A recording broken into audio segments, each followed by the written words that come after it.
Ay, qué lindo es el ser humano. Ay, qué lindo encontrar un hermano. Ay, qué lindo cuando una amiga te recibe y te dice vení. Ay, qué lindo es darte un abrazo y sentir que me querés.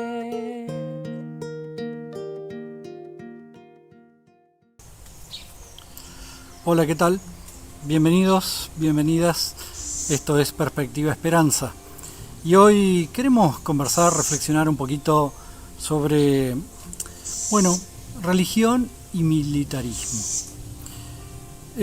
Sobre todo me decido a compartir algunas reflexiones con ustedes por los temas que son de público conocimiento, por lo menos aquí en Uruguay, unos spots publicitarios que promocionan un campamento de la Iglesia Misión Vida, que con una clarísima sintonía y terminología y una estética militar completamente, ¿no? Toda una simbología cargada de elementos relacionados con el militarismo, ¿no? Y eso se manifiesta como un llamado a una especie de guerra espiritual. Se dice que se necesitan guerreros de élite para esta misión, para esta batalla. Es un llamado a guerreros de élite. Y el objetivo explicitado es destruir, aniquilar, pisotear al enemigo. Y yo creo que tenemos que detenernos un poquito los cristianos, las cristianas, ante este tipo de manifestaciones. Tenemos que decir en primer lugar que en la historia hay mucho de esto. No es en realidad algo extraño o algo nuevo completamente. En la historia, en la propia Biblia, en el Antiguo Testamento, hay mucho de este militarismo relacionado con la religión. Muchas veces el pueblo de Dios en el Antiguo Testamento es comparado con un ejército.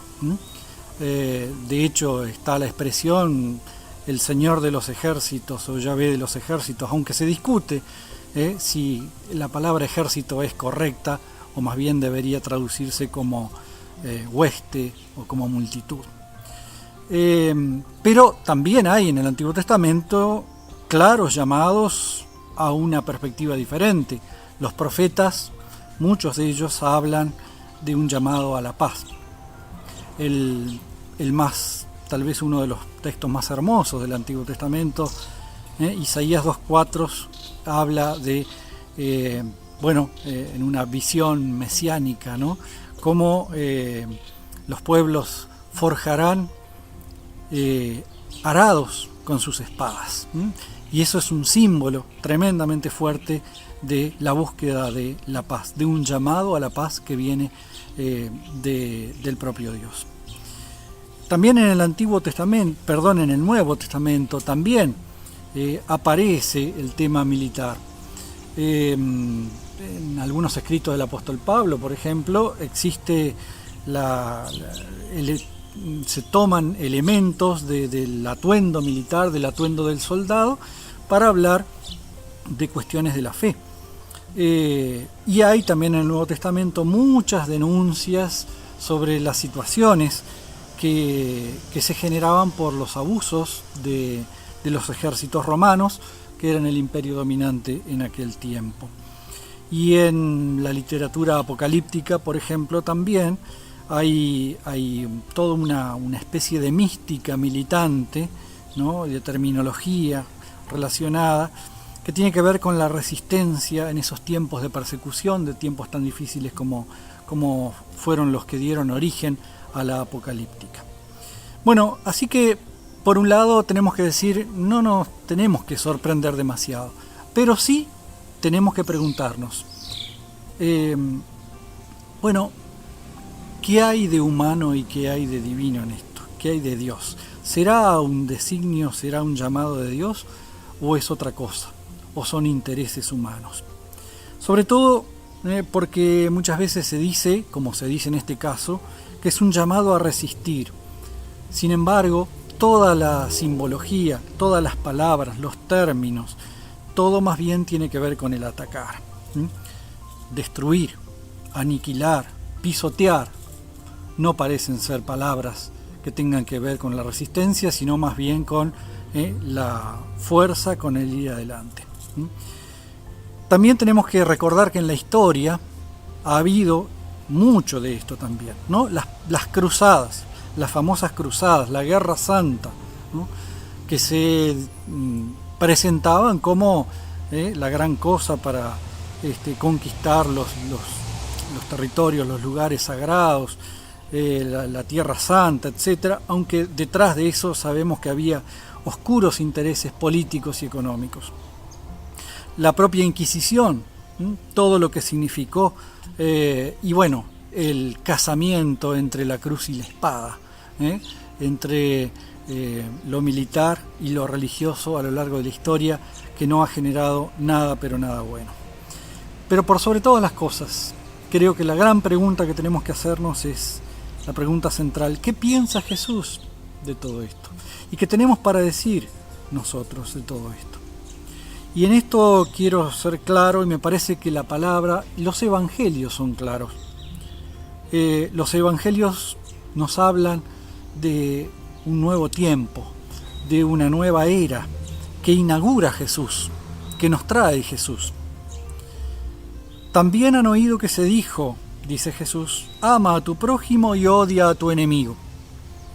Pero yo les digo, amen a sus enemigos y oren por quienes los persiguen.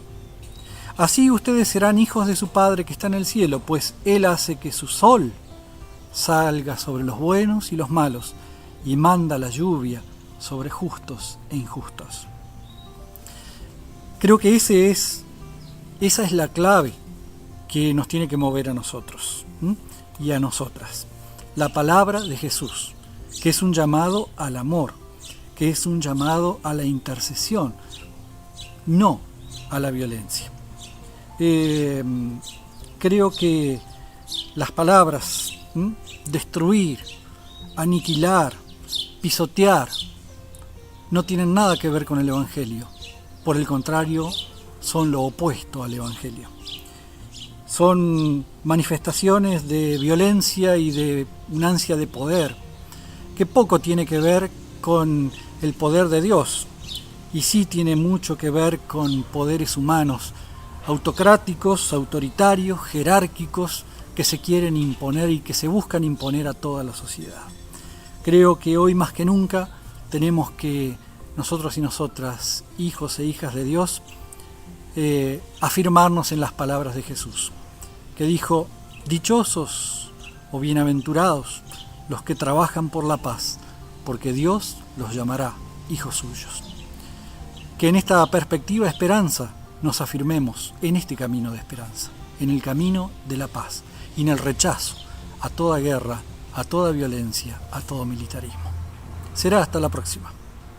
Ay, qué lindo es el ser humano. Ay, qué lindo encontrar un hermano. Ay, qué lindo cuando una amiga te recibe y te dice vení. Ay, qué lindo es darte un abrazo y sentir que me querés.